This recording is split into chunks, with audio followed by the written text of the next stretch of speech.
අයිබෝන්දරුනි ප්‍රක්ෂිප්තයේදී මම විශේෂ ගැටලු දෙකක් තුනක් අහන්න කියලා.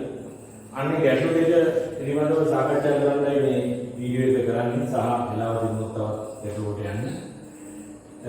ඒ ගැටලු දෙක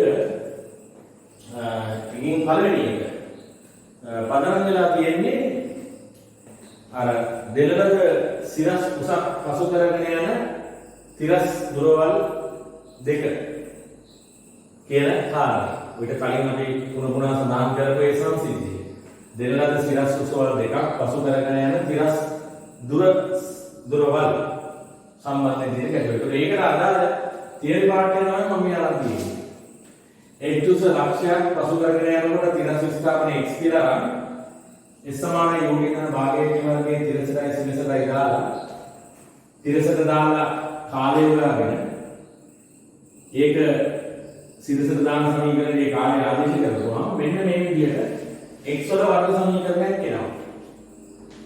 දැන් ඔබට මතක ඇති කලින් ගැටලුවක අපි මේක මේ tan θ වර්ග සමීකරණයක් විදිහට පරිවර්තනය කරගත්තා. මේකම තමයි මේකේ sec වර්ග θ වෙනුවට එකතන tan වර්ග θ දාලා මේක tan θ වර්ග සමීකරණයක් කියලා කරලා ඒකේ කරන්නේ කොහොමද?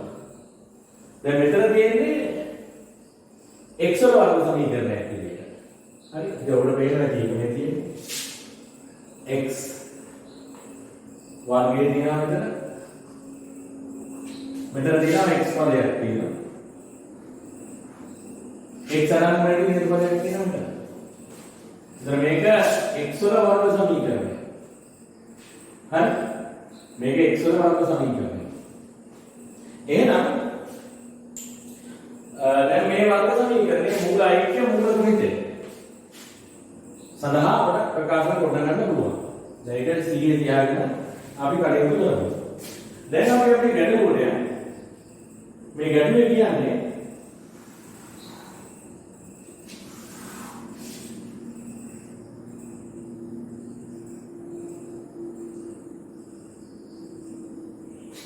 वर्गमूल hg आरंभ वेगे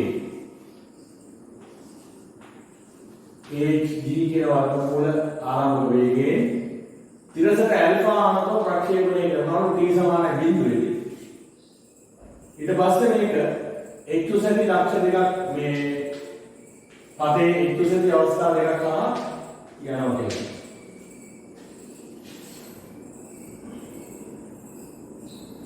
මේ දෙක අතර දුර 2h කියලා කියනවා. මේ දෙක අතර දුර 2h කියලා කියනවා. අපිට කියනවා ආසන්න විත්තියේ දුර මේ බව වෙනන්නේ. අපි ආසන්න විත්තියේ දුර ගමු x0 කියලා.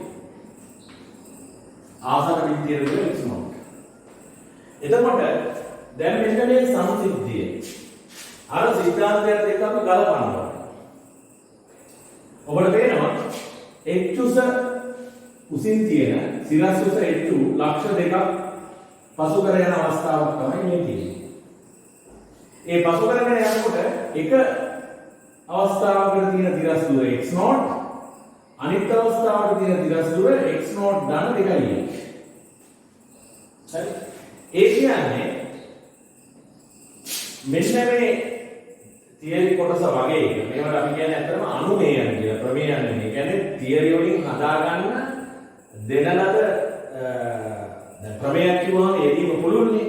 අනුමේයක් කියලා කියන්නේ දෙන ලද තත්වයන් සීමිත තත්වයන් ගණනාවක් යටතේ සීමිත තත්වයන් කොන්දේසි කීපයක් යටතේ වළංගු වන පොදු නියාමයක්. සීමිත තත්වයන් ගණනාවක් යටතේ. මොකද මෙතන එක්තුස කියන එක තියෙනවා. θ ඇඟල ගන්න. ඒ වගේ සීමිත තත්ත්වයන් යටතේ වළංගු වෙන පොදු නියාමයක් මේ තියෙන්නේ. හරි? ඒ වගේ පොදු නියාමයක්. මේක ඇත්තටම තියරියක් වගේ නොවන තියරියක්. දැන් මේ වර්ග සමීකරණයේ x වල වර්ග සමීකරණය ඔබ දන්නවා මේක කැපිටල් x වල වර්ග සමීකරණයක්. එහෙනම් එයාට මූල දෙකක් තියෙන්න ඕනේ. ඒතකොට මේ මූල දෙක මොනවද? සාධාරණ වශයෙන් මූල දෙකක් තියෙන්න ඕනේ. ඒ මූල දෙක වෙන්නේ අර h උස පසු කරන අවස්ථා දෙකට අදාළව තියෙන තිරස් දුරවල් දෙක.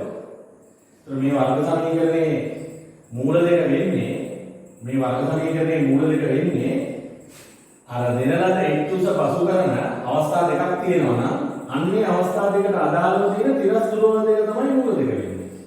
ඒ මොකද මේ x වලින් අදහස් කරේ එක්තුසක ස්ථානයක් පසු කරන විට තිබෙන තිරස් දුරනේ.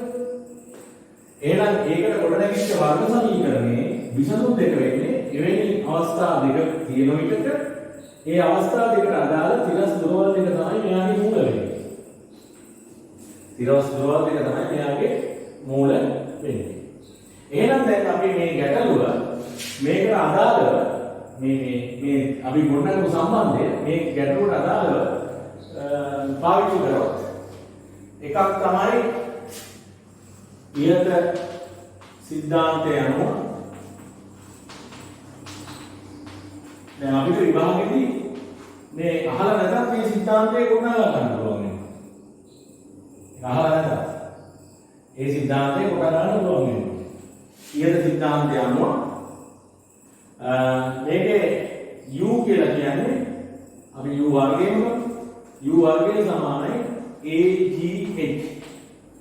θ කියන්නේ alpha. මේ අවස්ථාවට අදාළව මේක අපි ලියුවොත් θ වෙනම ගන්න ඕනේ alpha. එච්චරයි තියෙන්නේ. එහෙනම් මට ගොඩ ගන්න පුළුවන් g sec වර්ගයේ alpha x වර්ගයේ ඍණ 2u වර්ගයේ 2agh tan alpha x දන්න u වර්ගය කියන්නේ agh. එතකොට 2u වර්ගය කොහොමද 2agh අතන h එකක් තියෙන නිසා 2agh වර්ගය සමානයි බිඳුව. ඒ කියන්නේ මේ සම්බන්ධය මේ සංසිද්ධියට අදාළව ගලපුවම ඔක්කොයි. එතකොට දැන් මෙයාගේ මූල දෙක තමයි මේ තියෙන්නේ. මෙහි මූල x0 හා x0 ධන දෙකයි වේ. මේ මූල දෙක x0 සහ x0 ධන දෙකයි එක. දැන් මූල ඓක්‍ය අපිට පාවිච්චි කරන්න පුළුවන්.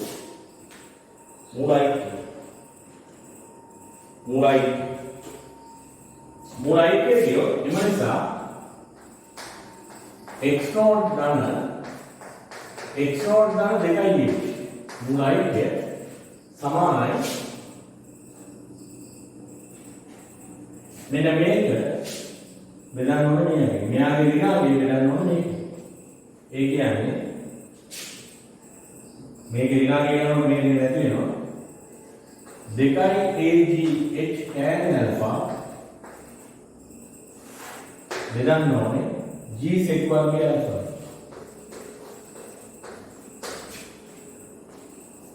right එතකොට g ද g කියන්නේ මෙතනින් එනවා sec වර්ගය alpha උඩට එනවා. ඒතර යන්නේ cos වර්ගය alpha විදිහට. ඒතර මේ tan alpha එක sin alpha එක cos alpha කියලා එක cos alpha කැපෙනවා. එතකොට 2agh sin alpha cos alpha ලැබෙනවා. මෙතන එනවා 2x0 දාන 2h. ඒතකොට දෙක කැපිලා ගියාම x0 දාන h සමානයි කියනවා ah sin alpha cos alpha. එහෙනම් මේකෙන් මම x0 උත්තර කරොත් x0 සමානයි මේ කියලාකට දාලා h පොදු සාධකයක් විදිහට එලි කරගත්තාම a sin alpha cos alpha වෙන්නේ ආසන්න දිට්ඨියට තුල මේ බව පෙන්වන්නේ කියලා ඒනතොර ඒක හරියි. ඊට පස්සේ කියනවා ඇල්ෆා මගින් මෙන්න මේ සමීකරණය තෘප්ත කරන බව පෙන්වන්න කියලා. ඇල්ෆා මගින් මේ සමීකරණය කියන්නේ අපි ඇල්ෆා වල සම්බන්ධය ගන්න ඕනේ. ඒතකොට මේ ඇල්ෆා වල සම්බන්ධය ගන්න නම් අපිට පුළුවන් අපි මේකේ සලකපු නැති මූල ඓක්‍යනේ සලකන්නේ. අපි මූල ගුණිතයට ගියා නම් අපිට ඔය සම්බන්ධය ගන්න පුළුවන්කම ලැබෙනවා. අපි බලමු.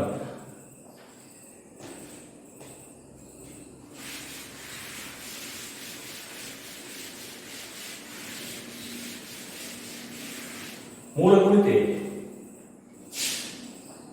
x0 වතාවක් x0 ධන 2යි. ඔබ දන්නවා මූල ගුණිතය කියලා කියන්නේ c a 2a g x වර්ගයේ බෙදීම g sec වර්ගයේ ඇල්ෆා 2a g x වර්ගයේ බෙදීම g sec වර්ගයේ ඇල්ෆා. g ද g කැපෙනවා. කැපුණාම 2a x වර්ගයට sec වර්ගයේ ඇල්ෆා කියලා එනවා. මේක උඩට ගන්න එපා cos වර්ගය ඇල්ෆා කියලා. මොකද ඔබට පේනවා අපිට බව වෙන දේ උත්තරේ sec 4 බලයක් කියනවා කියනවා. දැන් අපි x0 වැලියු එක මෙතෙන්ද දාමු. x0 වැලියු එක දැම්මොත් මම මේක පොඩ්ඩක් එහාට කරලා දෙන්නම්. 2a x වර්ගය බෙදීම sec වර්ගය ඇල්ෆා සමානයි x0. x0 කියන්නේ h වතාවක් a sin alpha cos alpha a sin alpha cos alpha ऋण 1 x0 ධන 2යි x0 කියන්නේ මේක. එතකොට h වතාවක් sin alpha cos alpha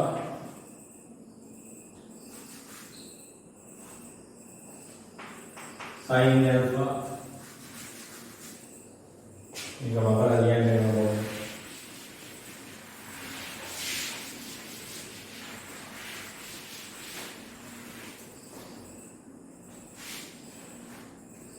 x0 කියන්නේ h වතාවක් a sin alpha cos alpha ऋण 1 වතාවක් x0 කියන්නේ h වතාවක් a sin alpha cos alpha ऋण 1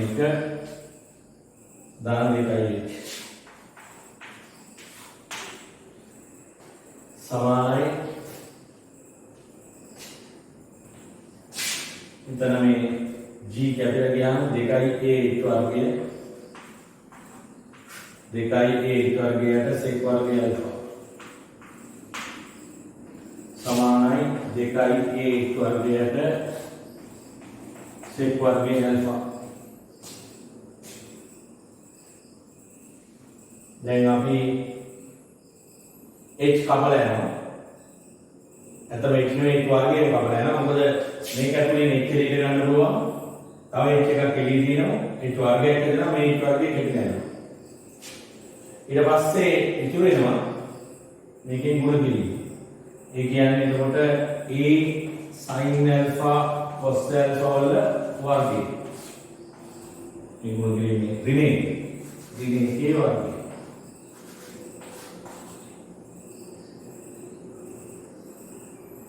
ඊළඟ දැන් මේකෙන් ඉතිරි ගන්න තියෙන්නේ මේ දුන ඊළඟ ධන දේවතාවක් a sin alpha cos alpha ඍණ 1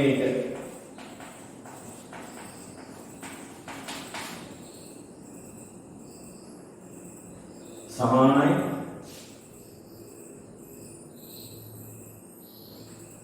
2a යට h වර්ගය කැපිලා ගිහින් sec වර්ගය alpha මේක දිහා පොඩ්ඩක් බලා ගන්න සුළු කරොත් දැන් මේක වහන ඉවත් කරන්න වෙනවා. එතකොට එනවා a වර්ගයේ sin වර්ගය alpha cos වර්ගය alpha මේකේ වර්ගය මේ දෙකේ ගුණිතයේ දෙගුණය ඍණ 2a sin alpha cos alpha ධන 1 එනවා. හැබැයි මෙතන එනවා ඍණ 2ක් නේ. ඍණ 2ක් එනවා. හරි? මෙතන එනවා ඍණ 2ක්. මෙතන කැපිලා යනවා නේ. 2a sin alpha cos alpha ට මෙතන ඍණ 2a sin alpha cos alpha කැපිලා යනවා. ලියන්න ඕනේ. මෙතන 2a sin alpha cos alpha ට මෙතන එන ඍණ 2a ඕනේ නැහැ. මෙතනින් එනවා එකක්, මෙතනින් එනවා ඍණ දෙකක්. ඒ කියන්නේ ඍණ 1 සමානයි 2a ට sec වර්ගය alpha. දැන් හරියට තාක් කරලා හිතන්න. දැන් අපේ උත්තරේ තියෙන්නේ sec වලින් විතරනේ. එහෙනම් ඔතන sin වර්ගය alpha කියන්න වැඩක් නැහැ. sin වර්ගය alpha කියන්න වැඩක් නැහැ. ඒක වැඩක් නැහැ. එහෙනම් sin වර්ගය alpha ට ඉතින් cos වර්ගය alpha ආදේශ කරනවා. a වර්ගය 1 ඍණ cos වර්ගය alpha වතාවක් cos වර්ගය alpha ඍණ 1 සමානයි 2a යට sec වර්ගය alpha.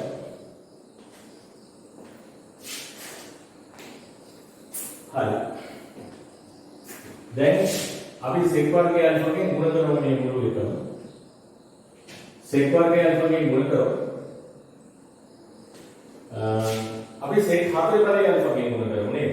අනේ කමන්නේ ඕක. sec 4 බලය alpha ගෙන් ගුණ කරමු. මොකද මේක sec 4 බලය alpha එකක් හැදිලා තියෙනවනේ. ඒතර මෙතන හැදෙනවා sec 4 බලය alpha වලින්. මොකද? ගුණ කිරීම sec 4 බලය alpha මගේ. ඒතර මෙතන ගුණ වෙනකොට sec 4 බලය alpha ගෙන් ගුණ වෙනකොට sec වර්ගය alpha එකක් තමයි මෙතන ඉතුරු වෙන්නේ. cos වර්ගය alpha sec 4 බලය alpha ගෙන් ගුණ වෙනකොට sec වර්ගය alpha එකක් ඉතුරු වෙනවා. ඒතර a වර්ගය 1 ඍණ cos වර්ගය alpha sec වර්ගය alpha මෙතන එනවා ඍණ sec 4 බලය alpha මෙතන එනවා 2a sec වර්ගය alpha. දැන් උත්තරේ දිහා බලද්දී මේක මෙතනින් ගුණ වෙනකොට sec වර්ගය alpha a වර්ගයෙන් ගුණ වෙනවා. එතකොට මෙතන එනවා a වර්ගය sec වර්ගය alpha. මෙතන මේ දෙක ගුණාම කැපිලා යනවා. කැපිලා ගිහිල්ලා එක නෙන්නේ. මේ දෙක ගුණාම කැපිලා ගිහිල්ලා එකේ එන්නේ. sec වර්ගය alpha cos වර්ගය. එතකොට ගුණාම ඍණ a වර්ගය. ऋण sec 4 බලය alpha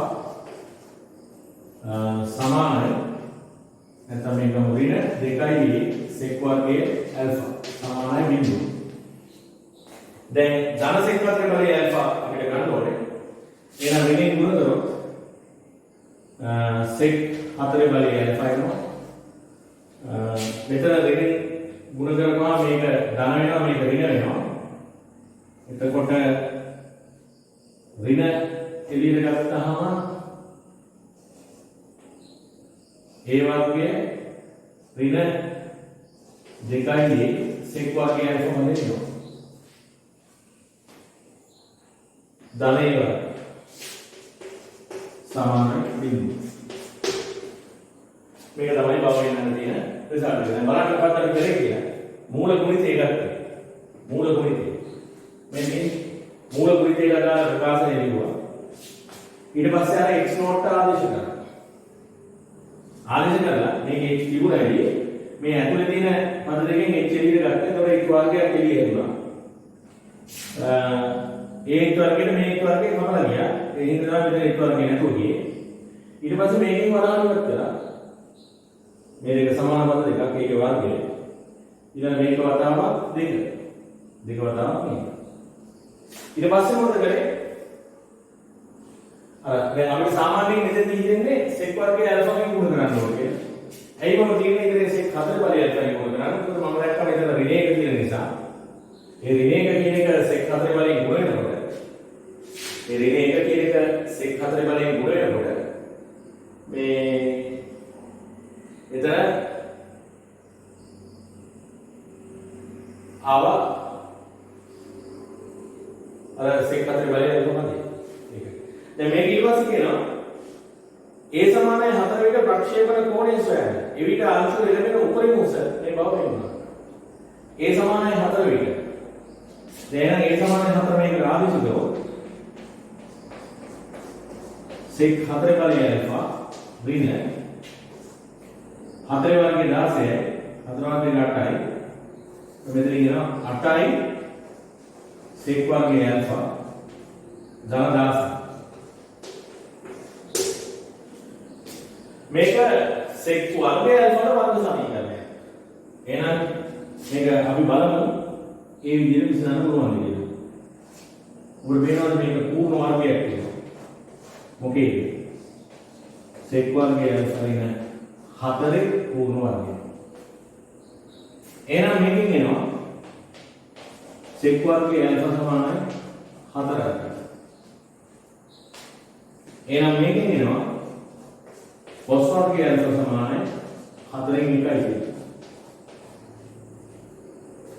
එහෙනම් මේකෙන් එනවා cos alpha සමානයි ධන භාගය.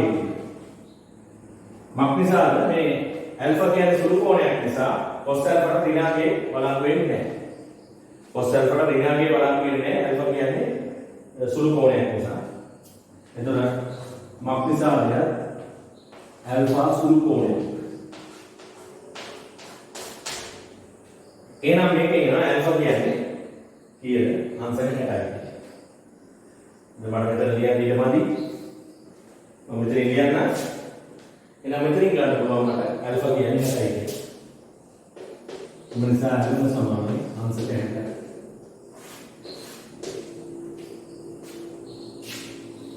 හරි. ඊළඟ මේ ලස්සන වැඩේ එවිට අංශු එළවෙන උපරිම උස 3යි කියලා දෙක බවද වෙනවා. ඒ බාහිර උත්තර ලස්සන ගැටලුවක්. එවිට කියලා අදහස් කරන්නේ ඒ වලගේ 4 වෙන අවස්ථාව.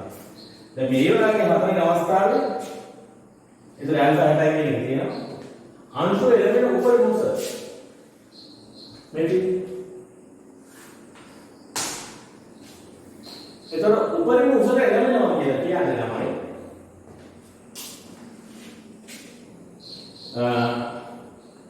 මෙයාට මේ වර්ග සමීකරණයට සමපාත මූල තියෙනවා කියන්නේ.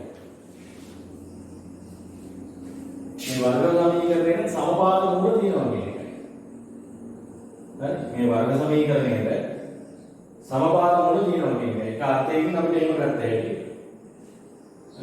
ඒ වර්ග සමීකරණයේ සමපාත මූල තියෙනවා. එහෙම නැත්නම් එච්චර දඟලන්න දෙයක් නැහැ. ඕසිට අපි ගත්තොත් මෙතන b කියලා ඕසිට b කැලේ ඉහළට b වර්ගයේ සමානයි u වර්ගයේ දන දෙකයි ඒ ස්ථාපනම උත්තරේ. නිසා එච්චර ඒකට දඟලන්න ඕන කමක් නැහැ. මම මේක මතක දාන්න.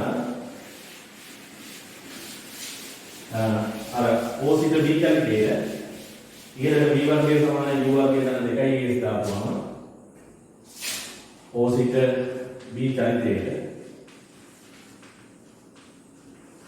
ඉහළට v වර්ගයේ සමානයි u වර්ගයේ දන දෙකයි ඒ දාපුවාම ඉහළට ප්‍රවේගය බිඳුවනේ u වර්ගයේ කියන්නේ a h g දැන් a කියන්නේ 4යි උන u වර්ගය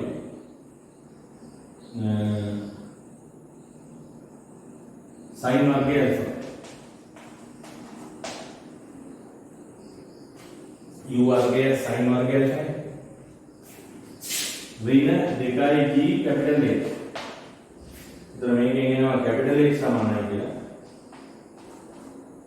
4යි gh sin එක කියන්නේ මූල තුනේ නේද ඒකයි ඒතර මූල තුනේ යට දෙකේ වර්ගය 4 කපිලා යනවා 3යි gh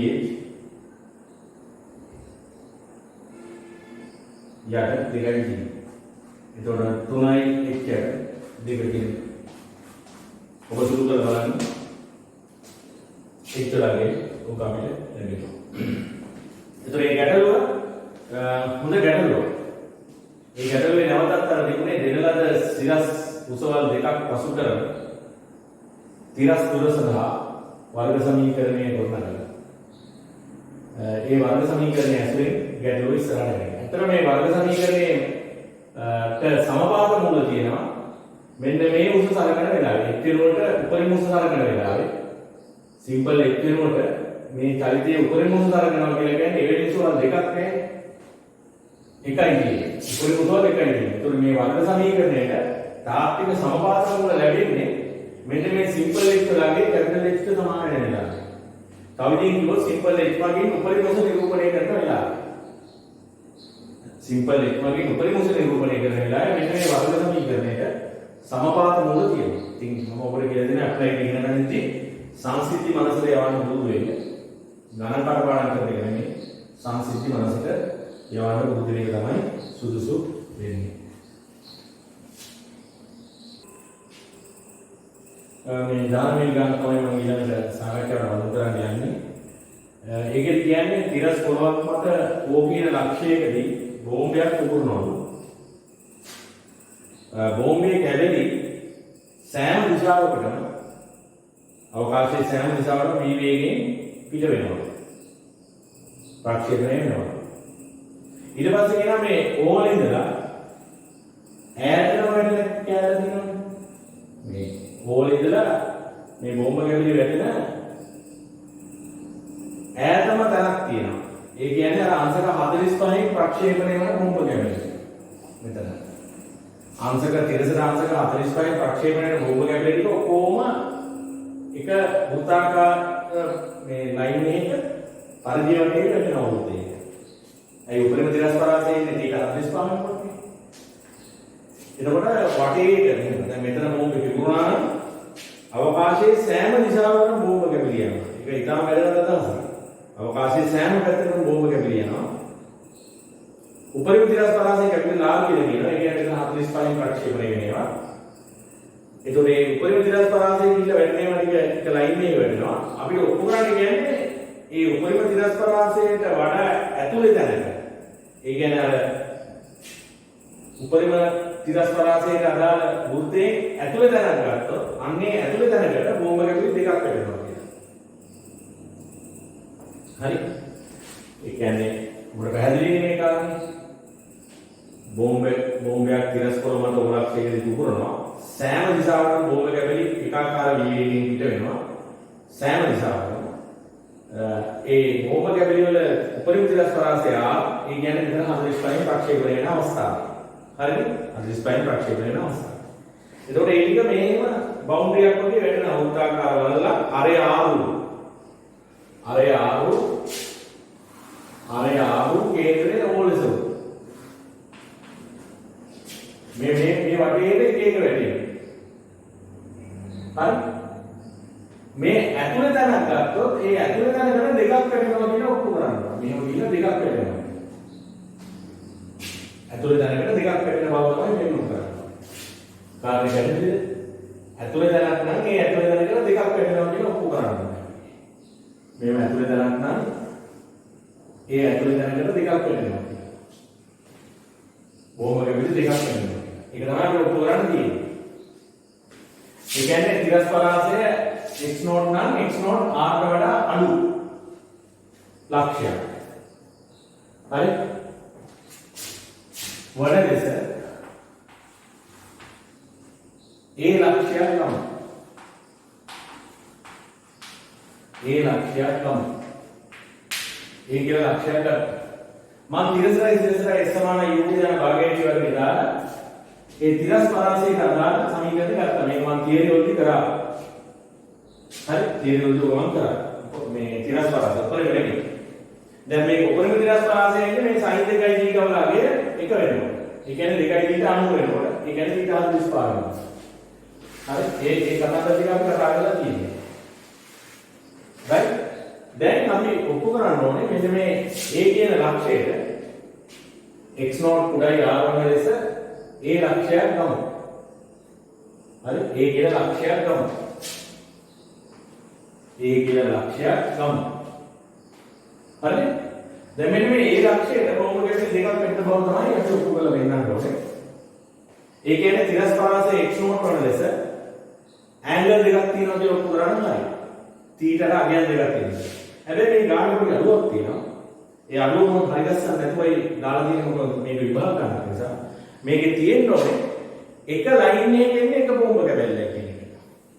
ඒ කියන්නේ එක ලයින් එකක එක බෝම්බ කැබැල්ලක් එන්නේ කියන එක මේ ගැටලුවේ කියවෙන්නේ. එක ලයින් එකක බෝම්බ කැබැලි දෙකක් ආවොත් හරි? එක ලයින් එකක බෝම්බ කැබැලි දෙකක් ආවොත් ඒ දෙක එක වෙලාවෙ වැටෙන්නේ. හරි? එක වෙලාවෙ වැටෙන්නේ. එක ලයින් එකක එක බෝම්බ කැබැල්ලක් එන්නේ කියන එක මේ ගැටලුවේ නෑ. සෑම දිශාවකටම v වේගයෙන් විසිරෙනවා. එක ලයින් එකක බෝම්බක බැලලා යන්නේ කියලා. හරි කෙසේ නමුත් අපි ඊට සමානයි ඇල්ෆා දෙක කරලා බලමු. ඊට සමානයි ඇල්ෆා විට x0 1 x0 dash සමානයි ඊට සමානයි ඇල්ෆා දාමුවේ x0 dash සමානයි v වර්ගයට 2 v වර්ගයට g sin 2යි ඇල්ෆා. ඊට සමානයි ඇල්ෆා. ඊළඟට අපි දාමු ඊට සමානයි 90 වෙන ඇල්ෆා. එවිට x0 double dash කියලා ගමු තිරස් පරාසය x0 double dash v වර්ගයේ g sin දෙවතාවක් 90 වෙන ඇල්ෆා. ඒ කියන්නේ v වර්ගයේ g sin 180 වෙන 2යි ඇල්ෆා. ප්‍රබලතාව sin 180 වෙන 2යි ඇල්ෆා කියන්නේ sin 2යි ඇල්ෆා. v වර්ගයට g sin 2යි ඇල්ෆා. මේකේ x0 double dash. ඒතර අපිට පේනවා මේ දෙකම එක සමාන උත්තර දෙකක් ඇවිල්ලා තියෙන්නේ. එහෙනම් මට මේකෙන් ගන්න වෙනවා x0 dash සමානයි x0 double dash.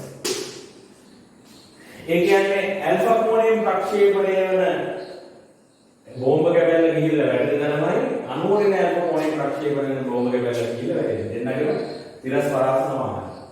එහෙනම් අර ආට වඩා අඩු තිරස් පරාසයකදී බෝම්බ කැබලි දෙකක් වැටෙනවා කියලා මෙතන කියන්න පුළුවන්. ඒක මම මෙතන වාක්‍ය ලියන්නේ නැහැ. ඔබ ලියන්න ඕනේ. එම නිසා ආට වඩා අඩු තිරස් පරාසයකදී මේක කියන විදිහට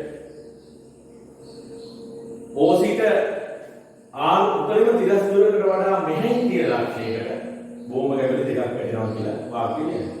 ඕසිට ආර් උපරිම තිරස් දුරකට මෙහෙන් මූලක්ෂයකට මෙපිටින් මූලක්ෂයකට බෝම්බ කැබලි දෙකක් වැටෙනවා කියන එක කියලා ඉඳලා.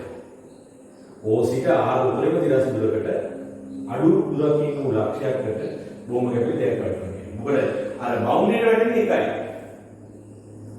මොකද අංශක 45 න එක විතරයි දෙක වැටෙන්නේ. හරි ඒකයි මම කිව්වා එකම මාර්ගයේ දෙකක් ගියොත් එතන දෙකක් වැටෙන්නේ.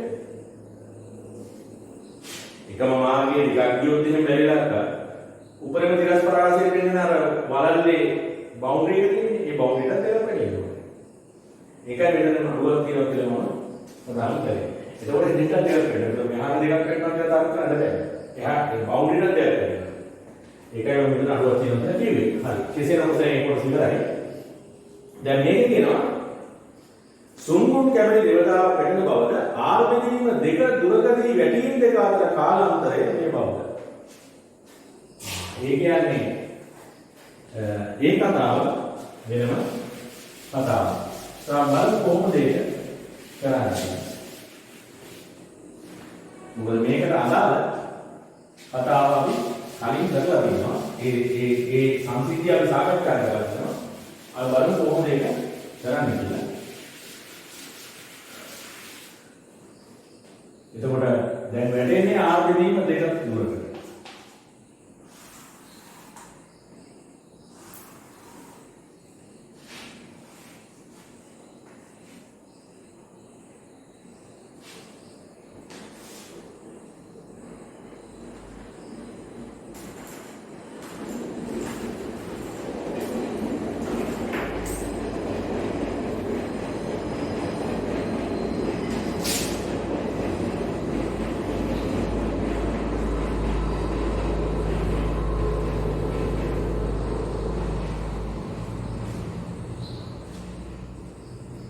එතකොට මේ ප්‍රක්ෂිප්තය යන්න අපි හිතමු t1 කාලයක් ගියා කියලා.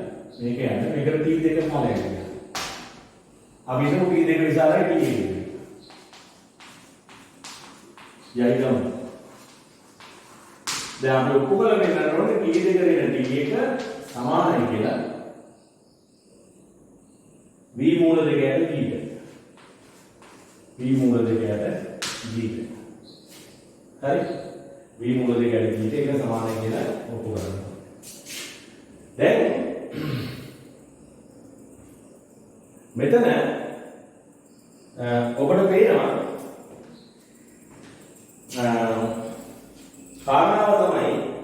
අර ඔයාලට මතකද මම මේක කලින් වීඩියෝ එකේදී කිව්වා අර අපට පුළුවන්කම ලැබෙනවා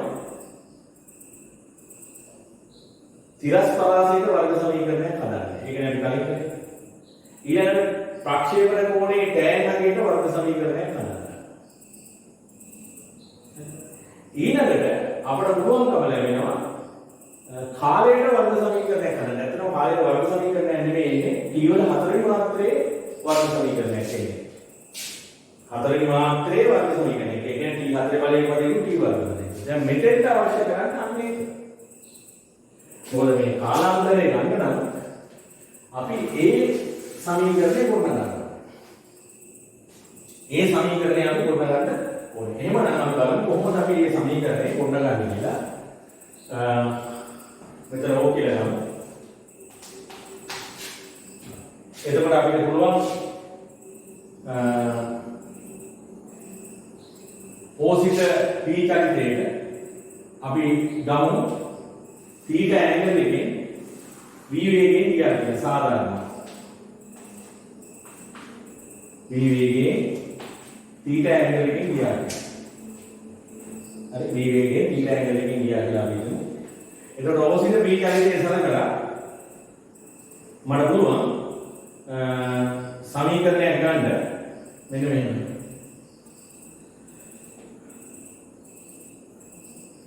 කාලය තියෙන සමීකරණයක් ගන්න ඕනේ. ඊට තමයි අයින් කරන්න. ඒතර ඕසිට p කණිතේට s සමානයි ut ධන භාගයෙන් at වර්ගය. අපි දිරස් දිශාවට දැම්මොත් r බෙදීම 2 සමානයි v cos θ t. ඒතර මේකෙන් අපි cos θ උත්තර කරගත්තොත් cos θ සමානයි මම කියවනේ මතකයිනේ අපි θ තමයි අයින් කරන්නේ. r දැන් 2යි v. 2යි v. ඊළඟට දැම්මොත් බිඳුව ඊළඟ විස්තරණයේ බිඳුව v sin θ t ඍණ භාගයයි gt වර්ගය.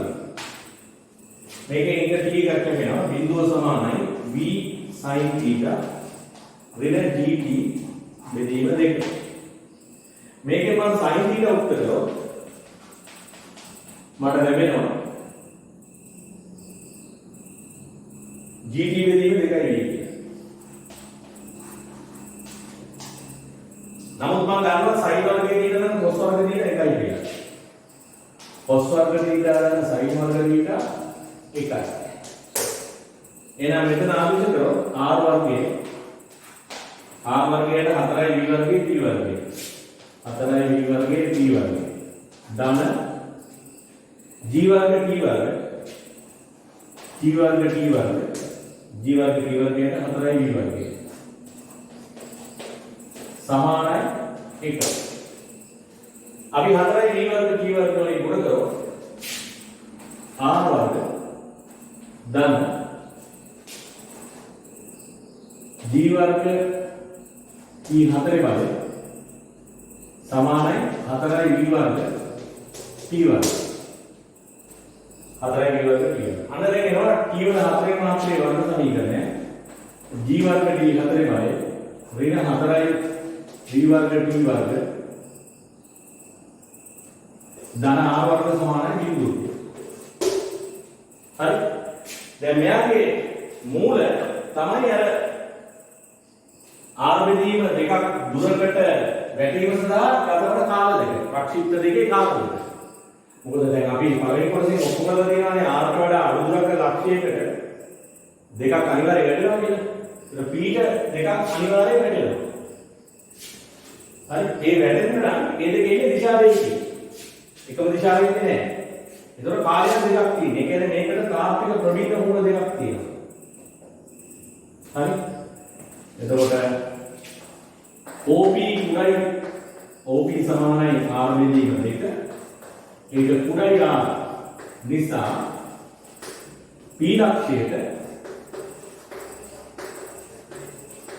කැබලි දෙකක් දෙවතාවකදී ඇති. කැබලි දෙකක් දෙවතාවකදී ඇති.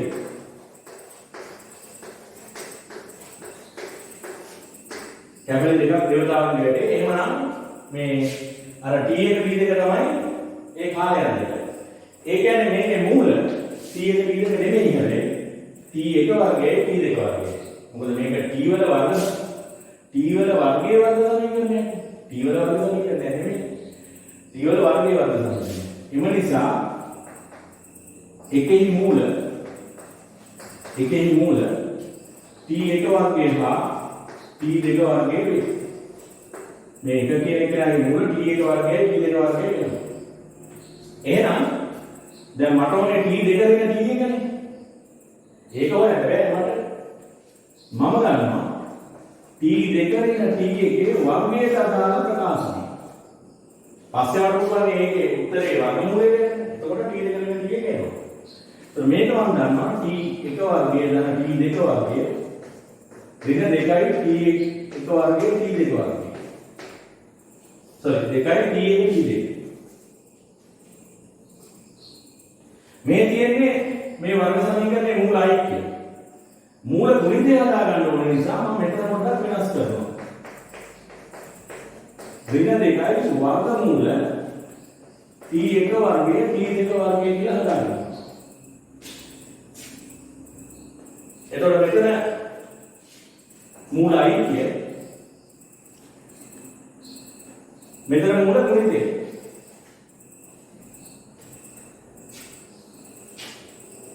මෙතන මූල ඓක්‍ය මෙතන මූල ගුණිතය තියෙන්නේ. හරි? මෙතන මූල ඓක්‍ය මෙතන මූල ගුණිතය. ඒතර මූල ඓක්‍ය මට ගත්ත හැකි